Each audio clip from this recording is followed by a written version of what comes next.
Hello, everyone.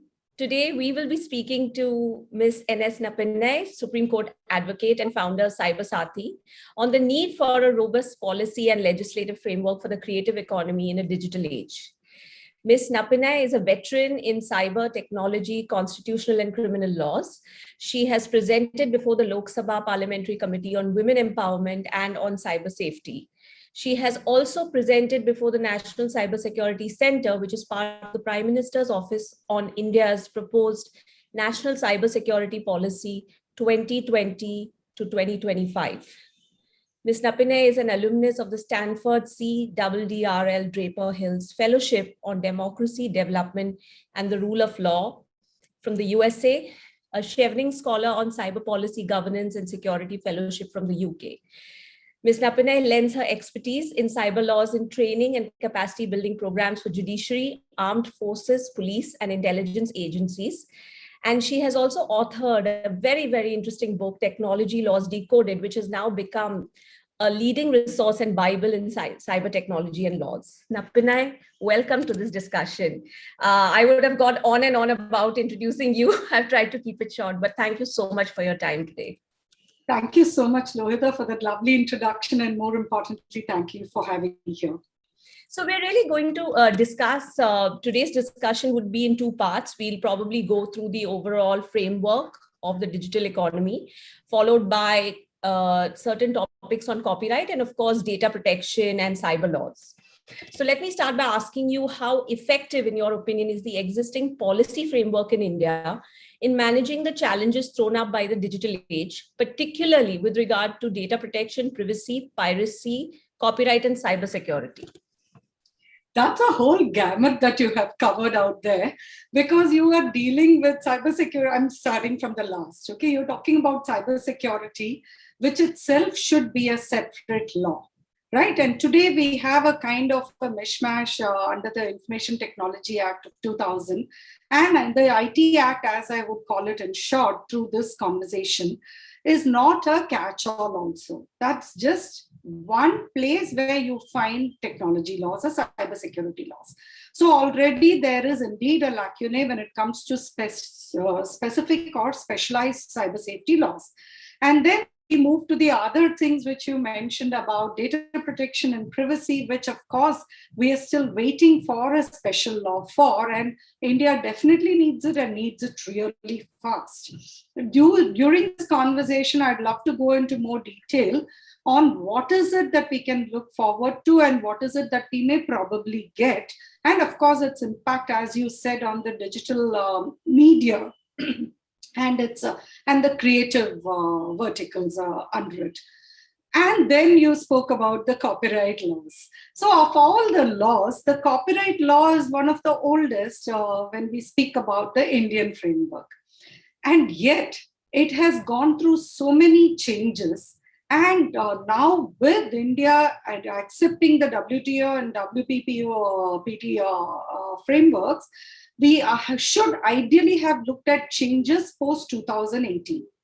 But that's not really happened still. And one needs to look at what is going to be the impact, for instance, from the interoperability in terms of cyber security, data protection and privacy, and piracy and copyright protection. Because at some level, each of these are individual topics, but you're also going to have a lot of interoperability where one will have an impact on the other. So do you think we are still in a very emerging or nascent framework when it comes to convergence, in an era of convergence? So convergent laws, you would say, are still nascent in the country? To the extent of your question being with respect to convergence as the construct, I would say yes, indeed it is. If you look at even at the time when the IT Act came out, there was scope for the legislators to harmonize laws across multiple frameworks. So conveniently and thankfully, they kept copyright and patents, etc., out of it. And they said you can have it independent of the IT Act.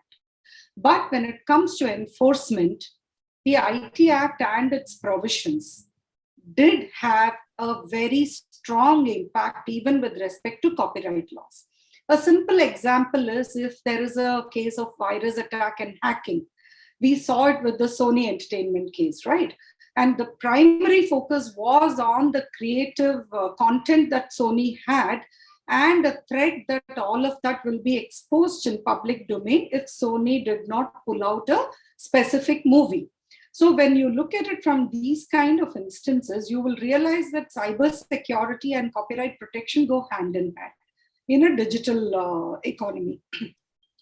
The second aspect is when you look at the possibilities even within the Copyright Act itself, considering the kind of change or revolutionary process we saw even as of 2018 or 19, and certainly during the COVID period, where OTT platforms have become the go-to choice for entertainment. So entertainment has been redefined, and it's not just entertainment we are speaking about when we talk copyright, be it education, be it the work culture. Therefore, your commercial data and the copyright over it. So on every aspect, there is now an impact which the digital medium brings about. So when you look at it from that perspective, and convergence in terms of laws and cohesion or harmonization, I would say, yes, very nascent, and in many instances, we are yet to start. Well said. As you would know, geopiracy tools such as VPNs and hijacked IP addresses are threats to territorially restricted content on OTT platforms. How effective is the present framework in India to tackle these threats, and what more needs to be done? Now, especially in light of what you said earlier, we are part of the treaties now. Yes, absolutely. So we definitely have to relook our framework in terms of the treaties and what is it that we can bring in further. But, as I said earlier, copyright laws per se are fairly robust in India. The problem is not really with the legal framework, it is more in terms of its implementation and the understanding in terms of how the law as it has been laid down and amended till date will apply to the digital domain. So when you look at some of the new additions that came in, for instance, even under the 2012 amendments, they are very specific to the domain. So they don't really give dynamism in terms of including the internet transmission as a broadcast or as a domain. And therefore, on these aspects, a relook and clarity or specificity is warranted. Because merely leaving it to the executive to interpret and add something to a legislative action is not permissible under law, and at some level it's bound to be struck down. So therefore, given the current scenario and our undertakings at an international framework level, and more importantly, the kind of changes we have seen with respect to the adaptation to OTT, internet, digital platforms, and these platforms being carriers and the user understanding and awareness of it. All of this brings us to the situation where if you want to really combat piracy, now we have been using two methodologies, as you're very well aware, and you have been a part, Lohita, of a lot of these initiatives, particularly when it comes to the very evolved manner in which the Maharashtra Cyber Police have been, intervening for copyright protection. You've done yeoman service on this. But let's just look at across India what is happening. We use the technology framework to a large extent that will help us, irrespective of whether somebody is using a VPN or some kind of fudging or circumvention technology. Because ultimately the hash tech, which is what is deployed to protect copyright content, is contingent on the content and not the mode or manner in which the content is being accessed. So technology comes in very handy, irrespective of the methodology that a user may apply. But this technology is still available only for a few and not all. And it is also available across established platforms forming part of a consortium and not all platforms. And particularly, this is not a protection when we talk about rogue sites, where you find invariably the pirated content. So we then come back to law. And to that extent, when you look at some of the judgments, of course, everybody's favorite is the Delhi High Court. But thankfully, now there is a much wider awareness in terms of approaching the correct jurisdiction by all users. And we have a lot of very good judgments coming out of the Bombay High Court also. And in fact, more happily so, I would say that I'm happy with the kind of balance that the Bombay High Court is bringing in to ensure that there are no catch-all kind of applications, but applications with some specificity in terms of protection, whilst giving them sufficient leeway to have a kind of blanket order that covers rogue sites. So today, where we stand is we are using both a combination of technology and law for protection.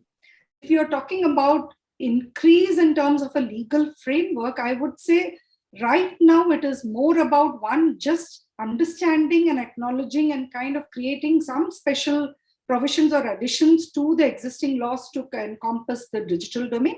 But we don't really need too much of it if we were to use purposive interpretation and ensure that what laws are available with us are better utilized. For the benefit of our audience, could you elaborate on the Bombay High Court precedents that have been set in this regard? Yeah, so one of the things that has come out of the Bombay High Court is we would just apply for what is called as John Doe orders, or the equivalent for India is the Ashok Kumar orders, right? So we would just put an application for protecting and specify what is the copyright content we want to protect. And this was in the cases of, a series of movies that came out. So let's just take, for example, I think if I'm not mistaken, the name of the movie was Boom Boom or something like that, right? So when you're asking for protection against piracy online of the movie or any part of the movie, including even a trailer or a short clip, then the technology works as, creating the hash value of that content, and that is deployed in a server to ensure that similar content is not uploaded. So at the stage of upload, it is blocked. But this is invariably done by platforms which are willing to accept and adapt or deploy this hash value. So if it were on rogue sites, then you have a problem that you don't have the hash technology to protect you, but you need a court order. In that, what the Bombay High Court said is, you can't just say a John Doe order for any platform in any manner, wherever it may be in terms of the movie. You have to specify, if you're saying that there are these rogue websites which invariably host pirated content, list them out. So don't make it open-ended so that it becomes a stifling of free speech. Because one of the things that the Bombay High Court identified was, if somebody were reporting on the same movie, let's say Boom Boom, right?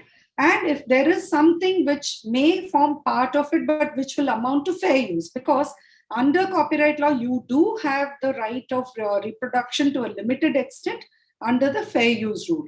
So what the Bombay High Court was trying to do was to limit the excess through a court order. Sorry, I don't know why this is happening today. So what the Bombay High Court was doing was to balance free speech and the use of fair use as the exception to protecting the copyright owner's rights.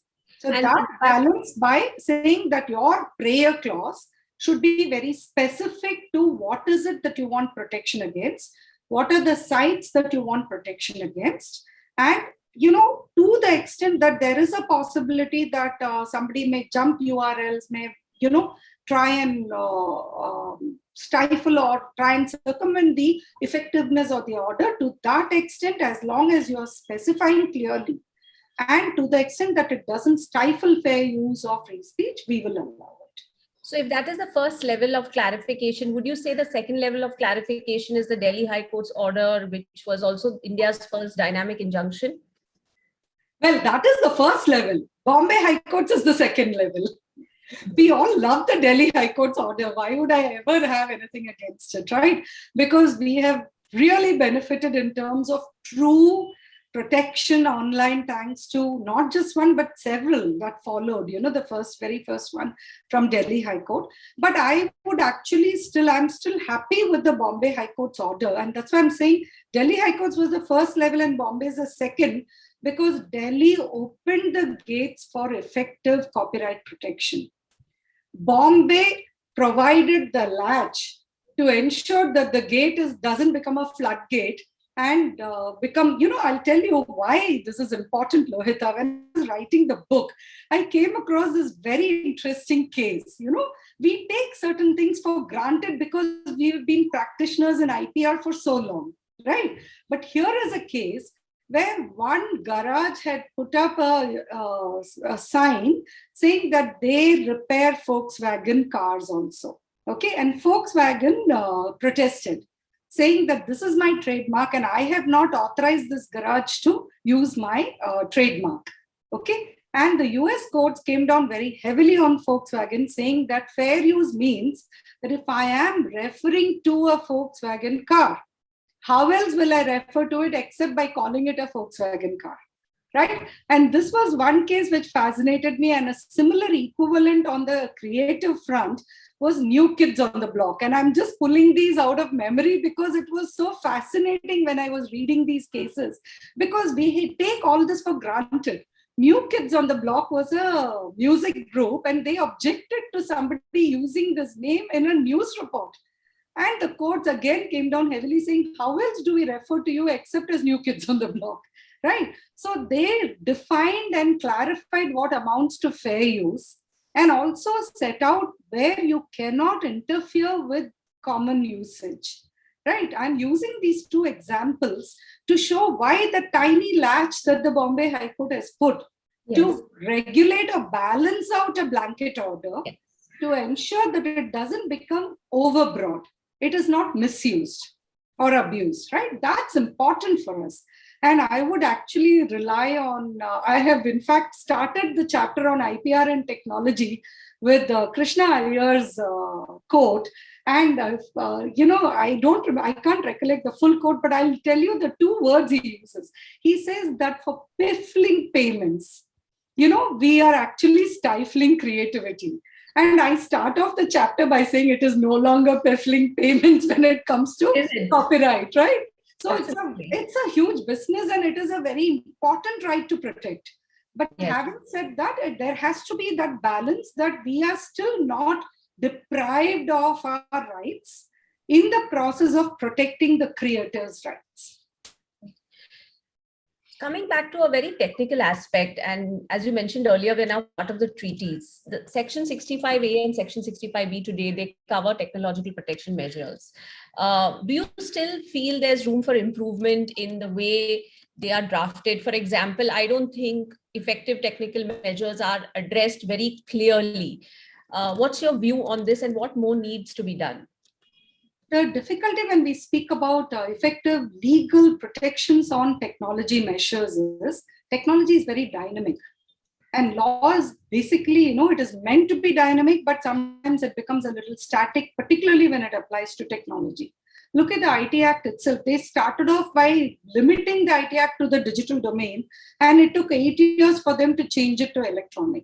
Right. So today, when we are talking about technology and we are talking about 65A and B particularly, one aspect of it is I'm still not a very, rather I'm a strong proponent of not bringing in users as part of the protective framework, which is under these two provisions limited to only software. Yes, hacking devices, yes. Yeah. So, but once you talk about, protective measures and users, the distinction that is drawn, and which is what sometimes gets missed out, is that, your assumption is that 65A and B is not protecting me enough, whereas there are circumvention technologies which are affecting me. But that is where the IT Act comes in, and that's why I told you that 81 is not being interpreted correctly. I'm talking about 81 of the IT Act to be more precise. People are not really interpreting it correctly. What 81 did was it said that we are not ousting the copyright law. That doesn't mean that where the copyright law doesn't provide for something, you can't apply the IT Act. So today you can still apply the IT Act when it comes to issues of hacking, virus attacks, or malware for the purpose of extraction, or malware for the purpose of circumvention. And you have enough case laws, including of the, the PlayStation case, P2P or PSP, right? So there, the issue was actually very simple. They wanted to be able to use the PlayStation to be able to play games which are not necessarily of Sony's, right? Which could be other brands, but you need a PlayStation to play it on. So you had a circumvention technology which will allow for non-Sony games to also be played on the PlayStation. And that the Indian court, not just the US courts, Indian courts have also come in very strongly on those kind of circumvention technologies to hold it as a violation of copyright. Therefore, when you look at this, here is where, that's why I told you on convergence, we do need specific laws. And if we have specific laws, it's that much easier when it comes to enforcement. But the absence of specific laws does not necessarily mean absence of remedies. All that you have to do is know how to resort to purposive interpretation, or interpretation per se, as I said in 81 IT Act, to know how to utilize existing laws effectively.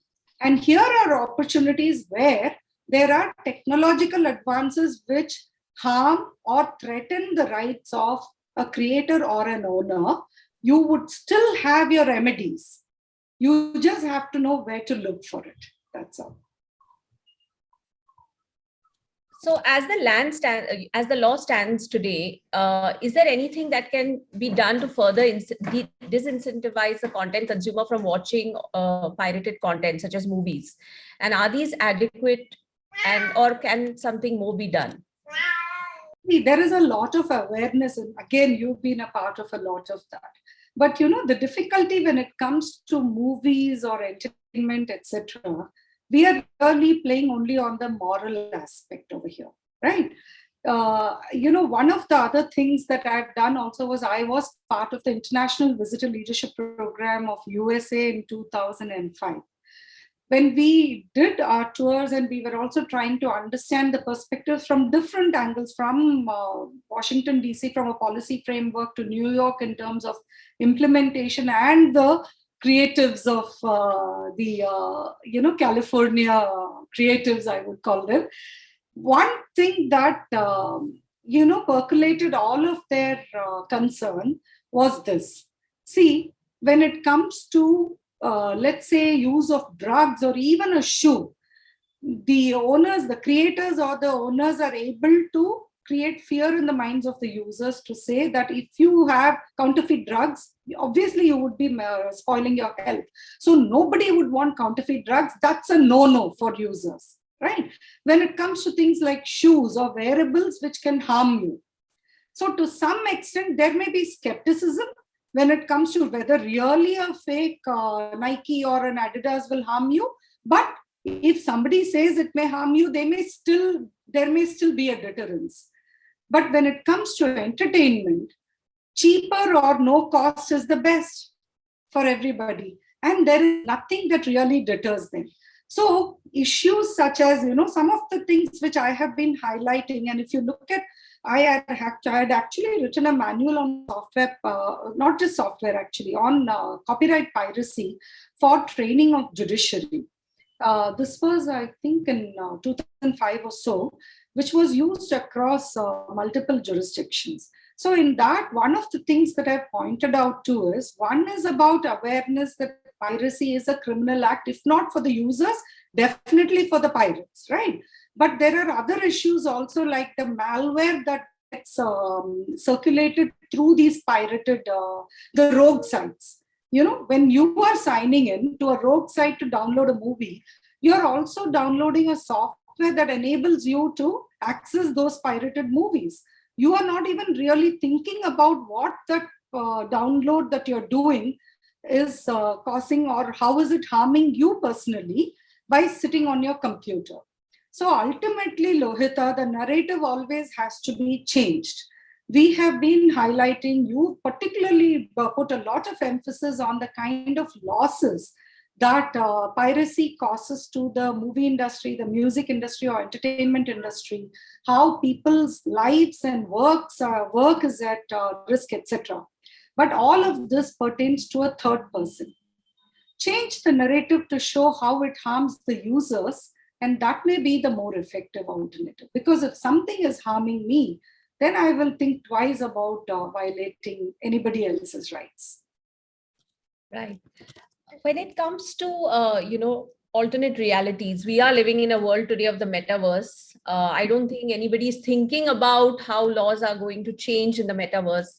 But in your opinion, how can we really balance the law, especially the copyright law, when it comes to artificial intelligence?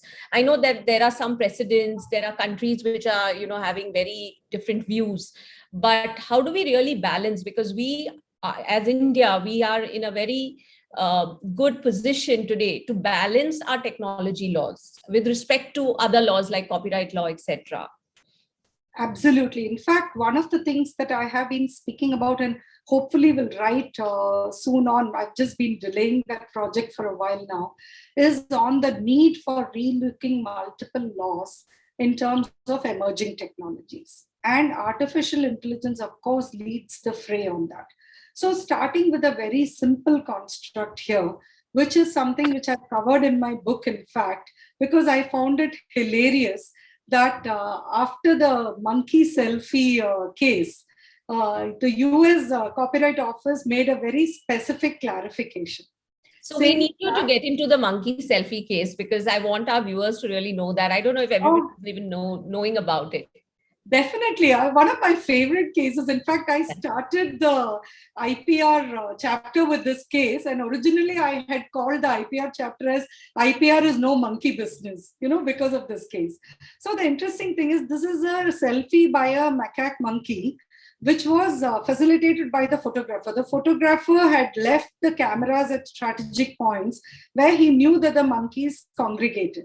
And there is this absolutely fascinating selfie that one of the monkeys took of, obviously it's a selfie. So the monkey took its own selfie.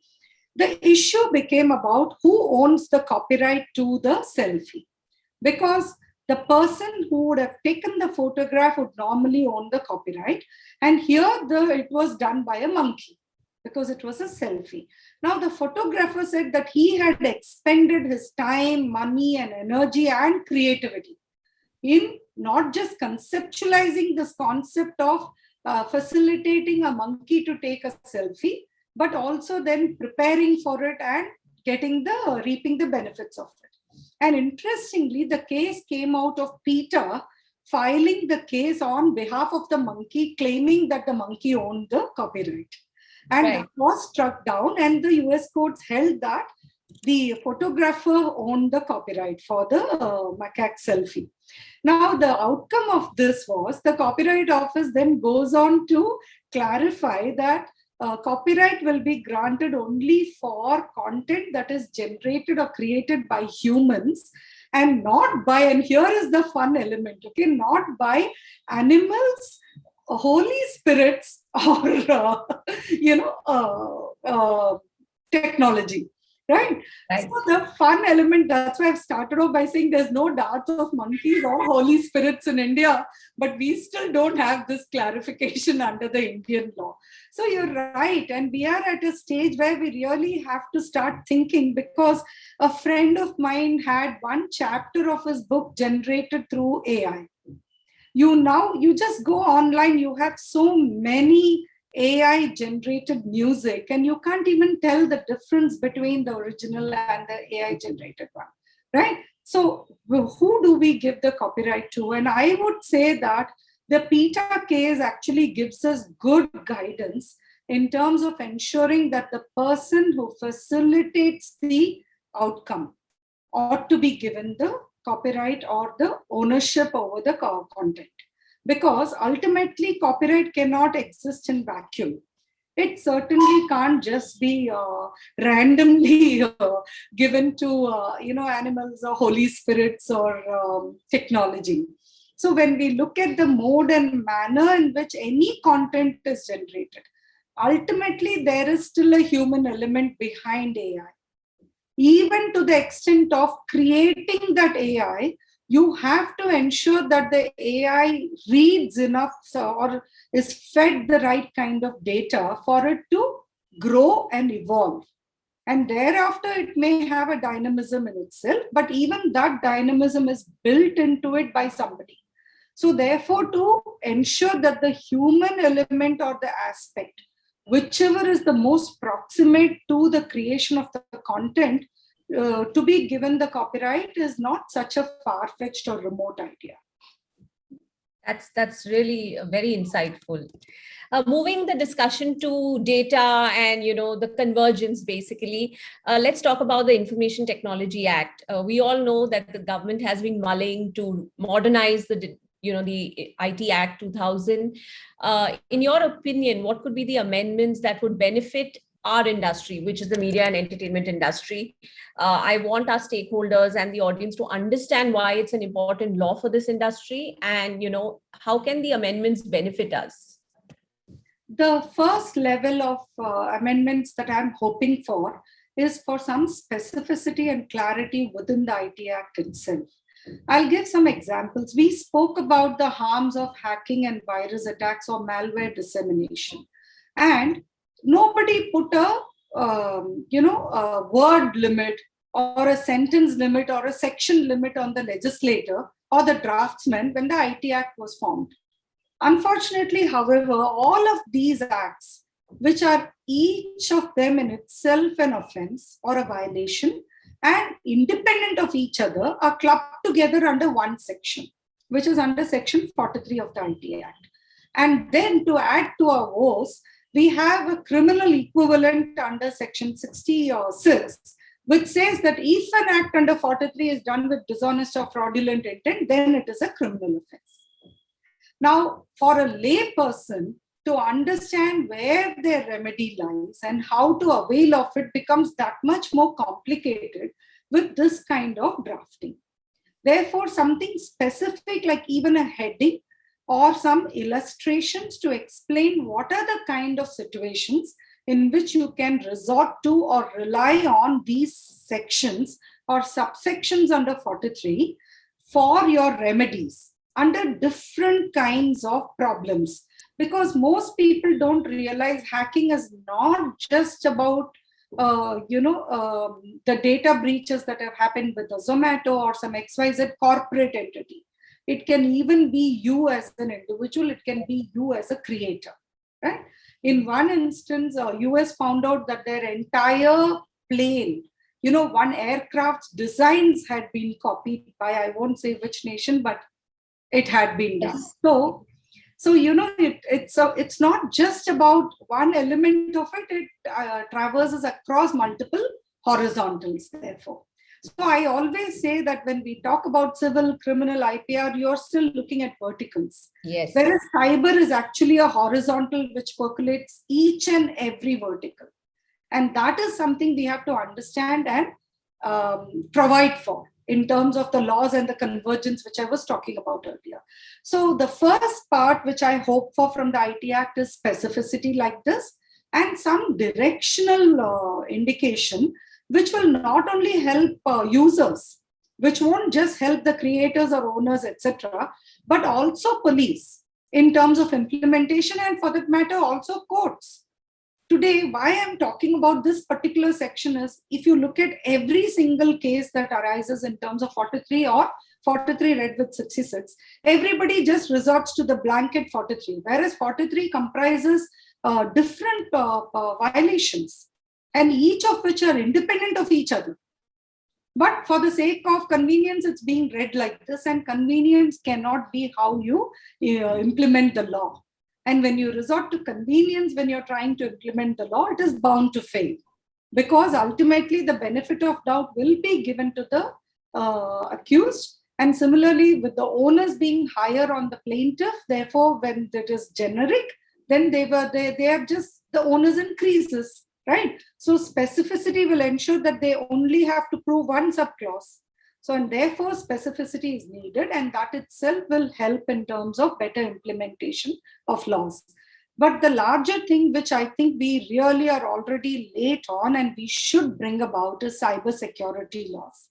So many jurisdictions have already come out with specific and independent laws for cybersecurity. And we always automatically again assume cybersecurity is something to do with criminal acts. It doesn't have anything to do with us as an industry or a business. As I told you, cyber is something which is horizontal, it percolates everything. And anything and everything to do with cybersecurity and its impact or implications affect businesses ultimately, right? So it's really important for the sake of better economic protection that we have a separate cybersecurity law. And this is independent of the fact that we need it for national security and individual rights. And you would think that if such a law is implemented, we can possibly solve certain instances where, online piracy cannot be, it sometimes it's difficult to define. And therefore, we don't see too much of enforcement. So we do not have any administrative framework, to put it mildly. Do you think something like this will benefit? Absolutely, absolutely. Because we spoke about the possibility of changes to the Copyright Act, but here is an opportunity which is dehors or independent of the Copyright Act also, where we could possibly look at implementations through the, hopefully, I won't say propose because we are still just at discussion stages, right? We are still talking about the need for a separate cybersecurity law. I would say that these are all possibilities as a catch-all in terms of a specialized enactment for this purpose. Coming to data protection, the PDP bill, the long-awaited PDP law, this appears to have a focus towards regulating and profiling individuals, and also, the need to make a data protection impact assessment in certain cases. Do you see this impacting the way that targeted advertising is carried out in the industry? 100%. The entertainment industry may be unaware of the implications of the data protection framework. It's really important that they wake up to the reality that they are going to have a very large liability hanging over their heads if they are not prepared and if they have not complied with the requirements. See, first step in terms of data protection is understanding data protection and what it entails or what it impacts. 2 is then getting yourself prepared in terms of evaluating your existing corporate structures or your architecture, framework, policies, everything, And then third leg is only implementing the changes to it. So the first level itself is something I see missing in many verticals. It's not just about the entertainment industry. Many industries seem to be under this misapprehension that data protection is for technology companies to worry about. It has nothing to do with. Example in terms of when you say the first level and the second level, if we can just deep dive into this, what are we really missing? I'll just give one example, which is also very easy to understand and which is part of our lives every day, right? Today, the television entertainment and OTT platforms have also moved to this of TRPs. And TRPs are a methodology of collecting viewer information. Now, this collection of viewer information will be governed by the data protection laws that are pending and will be coming into force in India shortly. So once PDP bill, and by the way, the PDP bill may just become the data protection bill. And I would like to touch upon the impact of the non-personal data and on copyright owners and creators also for shortly afterwards. Yes.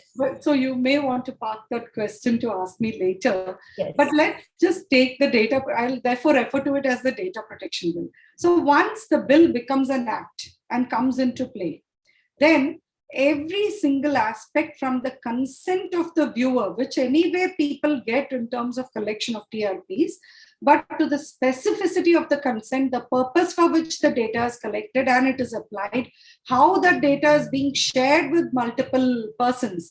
So today, when you talk about collection of this data, you have an entity which collects the data, there is an entity which may receive the outcome of the data or maybe just the analytics. There may be sharing of personal data or just anonymized data or just the analytical outcome. So there will be not one entity, but multiple entities which form part of maybe the organization or a consortium, all of which will become, will have access to this data.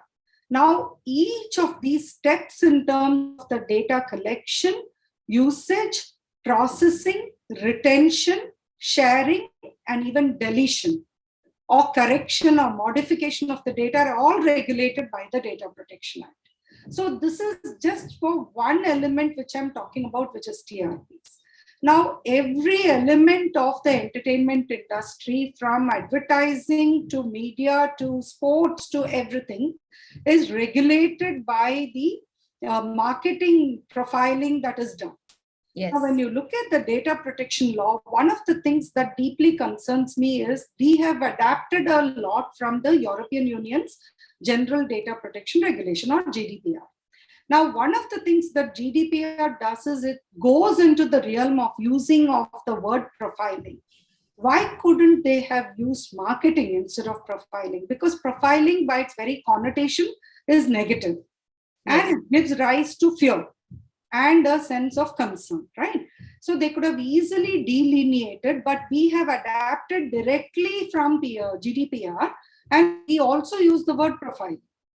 And we allow it, or rather, when I say we here, I mean the Indian yes. regime that is likely to come allows for profiling, but with certain restrictions and limitations. So you are expected to comply with each and every step of it, irrespective of how you collect the data, irrespective of how or who is processing the data. And therefore, any entity or person which is relying on collection of volume of data and its analytics and its application in terms of marketing or profiling or understanding trends, etc., is going to have to put in place a framework which will dictate how and in what manner data will be collected, used, or retained. And this is in addition to what the several regulations under the Consumer Protection Act as well, because there's a lot of compliance for advertising there as well, right? Absolutely. It doesn't supplement it. I mean, it doesn't substitute it, it supplements it. So it is in addition to that. And one final thing, why did I say otherwise it can be a very costly affair? The penalties for non-compliance, again, we have adapted the GDPR level of penalties. So it relates to your global turnover, a percentage of the global turnover, not just Indian turnover. So you can't afford to not comply. You can't afford to not put in place proper, effective regulatory mechanisms within. When I say regulatory here, it is corporate regulatory that you will have to do within an organization. How do you feel? I mean, I understand if you're a big corporate, you may still have the resources to, put these compliances in place. We are talking about MSMEs and startups today, and Startup India. How do you see this affecting, and will there be a carve out? Will there be a carve out for young companies in our industry who are into research or, doing audience, measurements, etc., to make better content? The PDP bill draft, which came out at 2019, to a large extent, if you see there, they are trying to support startups and MSMEs. So I will just bring in the non-personal data aspect, which I mentioned earlier also over here. One of the things they did was they introduced Section 91. And 91 was an exception to the PDP bill because 91 talks about non-personal data, which, for the sake of viewers, if I may just take 1 second to explain, it relates to anonymized data. Okay, it doesn't relate to me, like if you're talking about NS Napinai's data, it won't say NS Napinai there. It'll just collect data and make it into an anonymized group or collective to use as an analytics outcome. Right, so that relates to, and non-personal data can be of multiple kinds. So, for instance, your Google Maps works on non-personal data because it collects the data of the number of mobiles which are in a particular place with the location turned on, and then it tells you whether a particular road has heavy traffic or not. So it doesn't set out that NS Napinai is on so and so road. It just tells that it just captures the generic data of multiple users to be able to show your red or yellow lines, etc., when you're using Google Maps. Now, that is non-personal data. The reason I'm talking about this section in the context of startups and MSMEs is, and here is where the copyright angle comes in with her, there is going to be a high impact on the larger organizations because it talks about the government putting in frameworks for sharing of certain content which is technically considered as proprietary. So how the government plans to balance out its undertakings under the two treaties and also the existing copyright law with its lofty ideals of providing for sharing of certain proprietary, like databases or content or analytics, etc., all of which will carry within it a proprietary right with government authorities or startups or MSMEs. Now, that's an issue that is still open-ended. It is not very clear about whether the Joint Parliamentary Committee, which was appointed to review the provisions of the PDP bill, has really gone into the impact of it. My interpretation is that the provision is likely to survive, for the simple reason that after this draft came out, the Krish Gopalakrishnan committee came out with 2 reports on the non-personal data, both of which treat a lot of content, the non-personal data, as public good and have tried to create this whole, new framework for appropriation in terms of as and when required or for public interest, etc. So these are all issues that are going to be of grave concern when it comes to copyright protection. And including for the entertainment industry, because we are not talking about appropriation in terms of an individual copyright, meaning like to a movie or something, but to collective data, which is what you may use for marketing or trends, etc. So coming back to your question in terms of implementation, one, yes, the PDP bill of 2019 indicated that it will segregate. So this concept of creating a separate level of intermediaries as significant intermediaries or significant social media intermediaries has not happened only with the intermediary guidelines of 2021. It was already part of the draft of PDP bill. So we had an indication that something like this is going to happen. So in terms of the additional provisions for implementation, that is segregated to the significant intermediaries. But that doesn't mean that the other general provisions of PDP bill will not apply to startups and MSMEs. So if you look at the last year or two itself, I've been advising a lot of startups, MSMEs and others, right? And all of them have this concern. But the one thing I tell them is any kind of compliance is difficult only at the teething stage. At the first level, when you have to put in place these frameworks, it seems insurmountable. It seems so difficult. But once you have gotten over that initial fear, then it is much easier.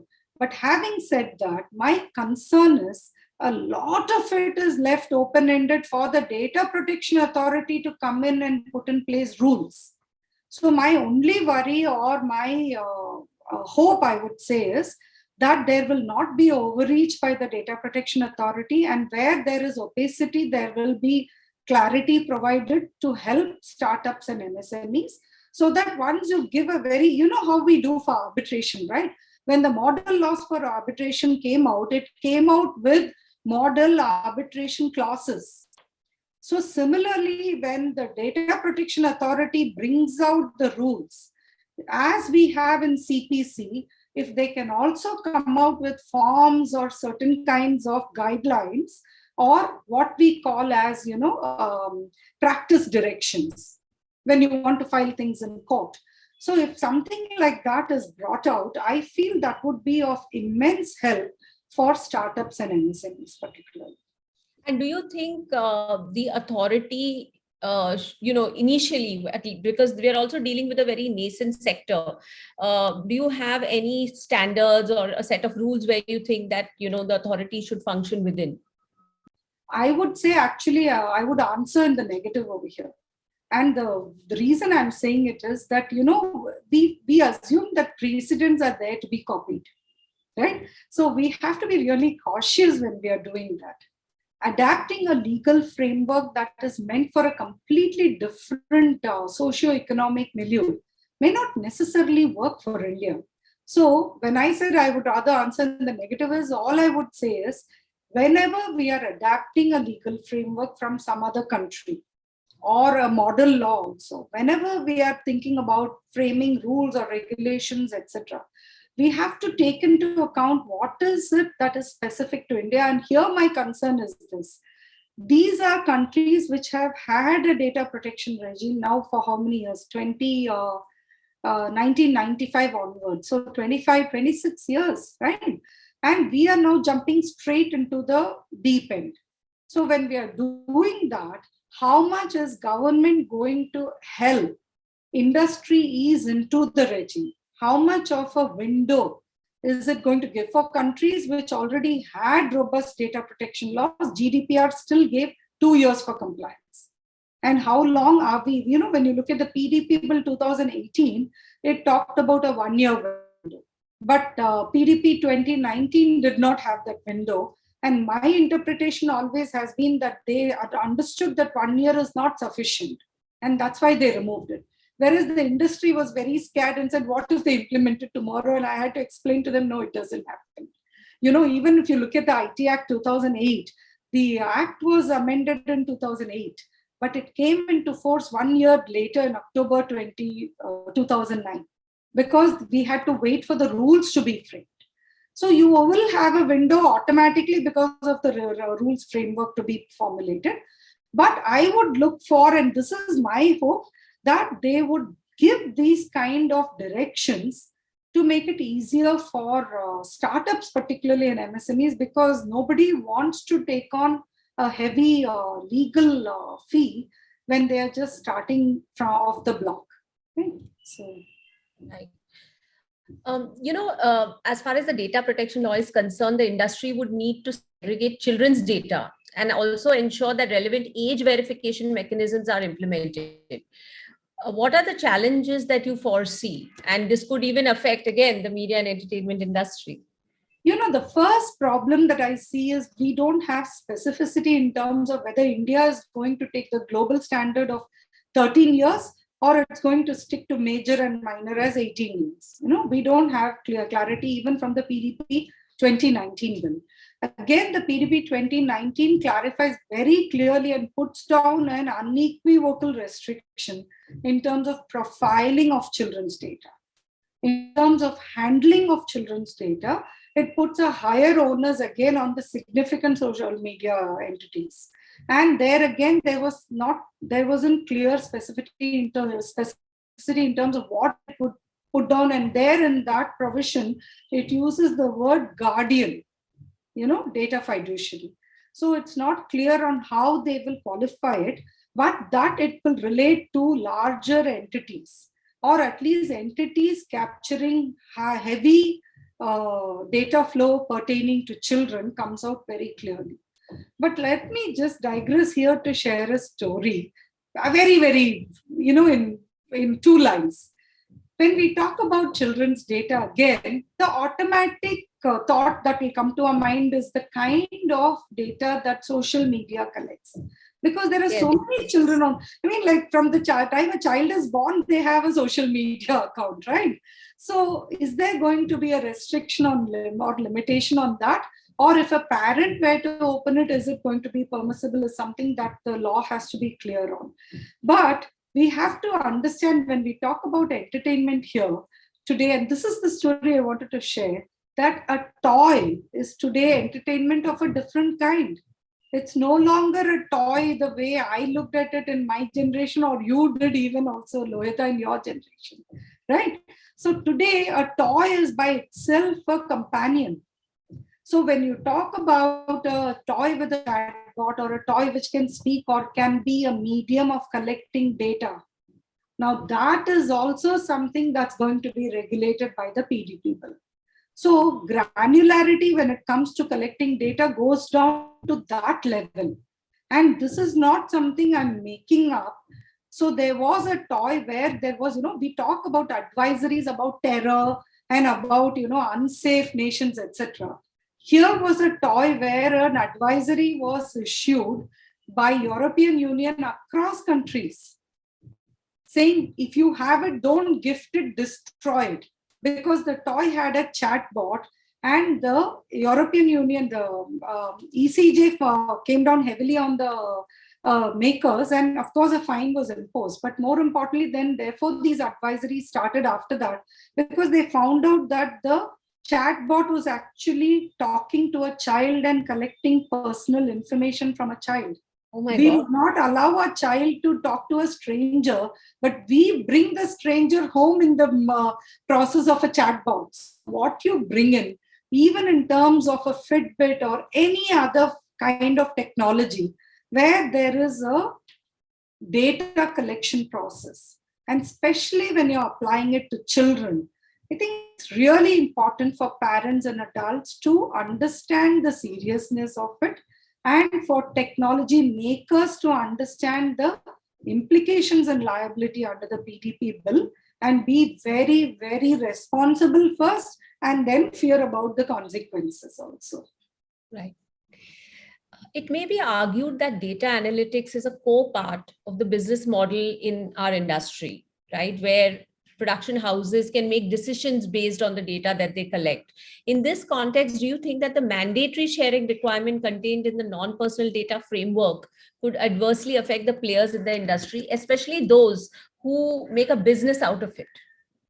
100%. And also it would be really important for India to relook this proposal in the light of what would be the implications when, see, again, this is why I was, when we started off, we talked about convergence and harmonization. And this was why I emphasized harmonization. So we can't look at the situation today. India is leading the fray in trying to regulate non-personal data. I won't say it's a bad thing. Why shouldn't we lead? Perfectly fine. But in doing so, and also even in terms of treating goods as a certain kind of non-personal data as public goods is also fine, maybe. But where and how you use it, and where do you draw the line between proprietary content, which is what, your question adverts to, and data which doesn't by itself have proprietary rights. That will be the fine line and the trapeze act that the draftsman will have to bring in, and the legislator should look at before passing any bill into law. And that's something that's very nuanced. And my hope is that they will understand the implications of it, understand that it has to be read along with other existing laws and the rights already granted under that. In fact, I've written a very detailed paper on this, which is available for public on CyberSathi's site under the research papers head. I've talked about the unsustainability of non-personal data under the PDP bill. So just because you change the name to the data protection bill doesn't really take care of the problem. Your necessity as a legislator to balance the rights of owners, proprietary rights of owners, with the need of industry or of national requirement will have to be addressed very specifically. So do you also feel that this could be a violation of copyright? It may be. I can't really give a definitive say yes or no. Yes, we really look at because ultimately what would be contingent on this, Lohita, is what are the rights that the owner is claiming. And firstly, the onus is still on the owner then to show that they do have a copyright to a specific kind of non-personal data. Then the issue about protecting that right arises, right? That's where the difficulty is for the owners. So I am looking at a possibility of a flurry of legislations, like with the intermediary guidelines. After the data protection law comes out, I am looking at the possibility of a major burst of activity. First, when it is still going to be open for debate, and thereafter, after it becomes a law also, not just in terms of protecting individual proprietary rights, but even as a construct in terms of assailing the constitutionality as a possibility. So we were talking about your work at Cybersati and the various initiatives that you do. I'm very, very fascinated by that initiative. Could you tell our audience what it's all about, and especially what made you think about it? Certainly. Actually, the thought came up first after my meeting as part of the Chevening program with the National Crimes Agency, NCA, in UK. And we were talking about child protection online. So the first thought that came to my mind was that we are not really pitching content in a manner which will appeal to a child. Because if you look at every initiative by a government or a government agency, not just in India, but in other foreign countries also, there is a kind of talking down to a child and telling them what they should do or should not do. And that never works. You have to just inform and let the child take their own decision. And actually, that is the same way it works for an adult also, young or old, right? So ultimately, it's about knowing what is right or not, what are the consequences of violating something, and how will the consequences accrue to you, right? And then you leave it to them to decide. So by telling somebody fire will burn is not going to help, immediately somebody will want to touch fire and check whether it burns or not. So, but at least informing them fire will burn, and if you still touch it and you burn yourself, this is how you treat it, is the alternative, right? So the first thought that crossed my mind, and that was when, and that is why I coined the name Cybersati. Because, Lohita, I started practice as a criminal lawyer, right? And then in criminal law, I started specializing in corporate criminal IPR, intellectual property rights. And that's what led me to also cyber laws and specialization in that. In fact, way back in 95 itself and thereafter, right? The one thing I have noticed across the board is whenever you're in trouble, be it as a victim or for that matter as a perpetrator, the first person you'll reach out to is a friend. You won't go and ask your parents saying, oh, I did something wrong, what to do? Or you won't say, I've fallen victim, what to do, right? You won't go, definitely you won't go to authority figures, and certainly not to lawyers. So it is important for your friend to be able to guide you properly. So the whole idea of creating that name Cybersati was that every person should become a cyber friend. So be it school students or college or adults, look at the number of people around us who are falling victim to financial frauds, right? So you need someone around you who will say, if somebody picks up the phone and there's, so your family can also be your cyber friend. Just because your family doesn't mean you can't be a friend, but you have to be that friend, right? So you get the call and you say, tell the person sitting next to you saying, this person is asking for this OTP number, what should I do? That cyber friend or cyber sati should know enough about financial frauds to say, don't share it. Did you not read all those advertisements which said you should never share an OTP, right? So the first thing that cyber sati attempted to do was to ensure that there will be at least this level of basic awareness with respect to individual threats and vulnerabilities from the digital domain. A kind of awareness in terms of what are the do's and don'ts without it becoming a do's and don'ts list. Like I said, like a storytelling. Just like how we have talked today, if you look at the content that I've put in the case studies and all that on the Cybersati site, everything is like storytelling to say, this happened. This lady was online and she was bullied, and then she gave this complaint under so-and-so section, and the police intervened and they were able to trace this bully and action was taken. So by putting a story out there, my intent is to give courage to the victim, to say you're not alone. There are many victims of bullying out there, but you have to take the help of law. Yeah. Don't resort to vigilante justice and don't stay quiet. So to give authentic information, to be a place for, Cybersati starts with grassroots level of ensuring awareness, providing authentic information, providing guidance on remedies, and also moves to the top-down process of being part of policy making in cyber laws. So to give a very short response on Cybersati, this is the gamut of things that it covers. And for me, COVID was actually a blessing in disguise because it gave me moment to pause. And that pause, you won't believe, within the first week of the lockdown, I just dug deep and finished the whole Cybersati process. Yes, I remember meeting you at an airport where we first discussed it. Remember? Yes. This was Yes, in 2019. Yeah. yes. So congratulations. It's a fantastic initiative. I just wanted to understand if you're, when you're saying grassroots levels, you're looking at both schools and colleges. Are you starting age-wise? Who's the audience that you're now looking at? Oh, I have actually already covered more than 10,000 students or more. I'm just giving Oh, a very conservative figure. So throughout COVID, we reached out and, we were able to cover schools and colleges across multiple jurisdictions in India. In fact, now I have got, feelers or people have reached out to me from other jurisdictions. Also, like somebody from Kenya reached out after hearing about Cybersati.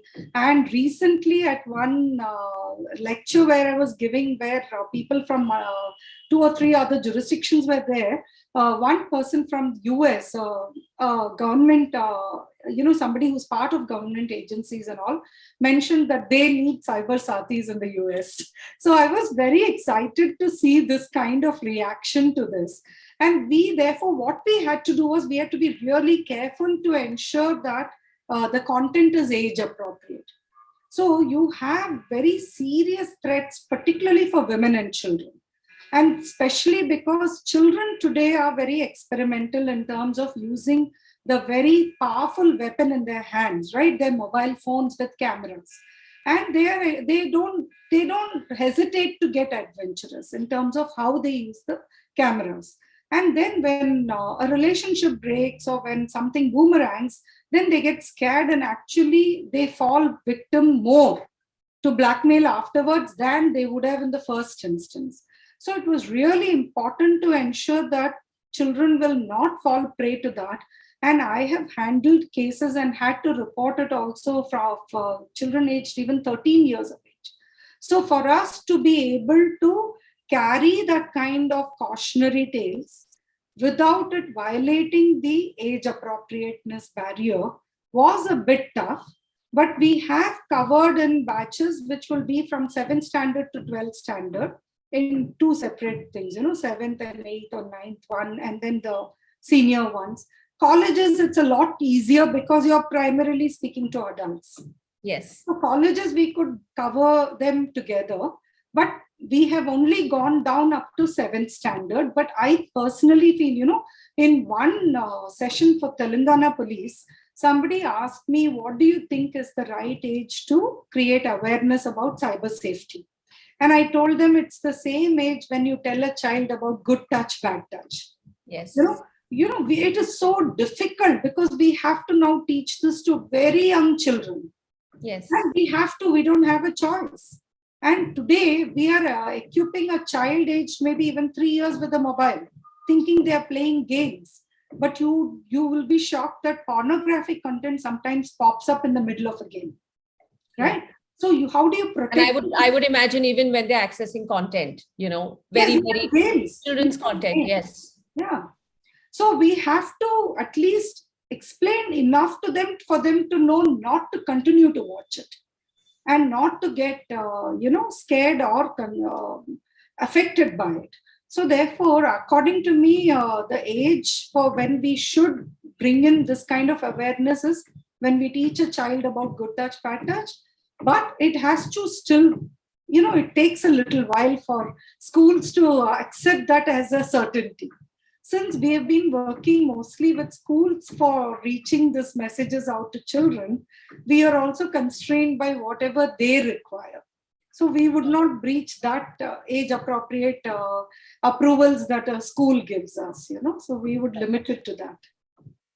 So I think Cybersati has redefined what socially distance and, staying safe as a word means. And I wish you all the best. I'm sure, it's going to become a national success. Thank you so much for your time today. You really, really got into a lot of issues and helped our audience understand the whole technological world, which is so important for the media and entertainment industry. Thank you so much once again. Thank you so much, Lohita, again for this opportunity. Really enjoyed this conversation with you, as always. Thank you.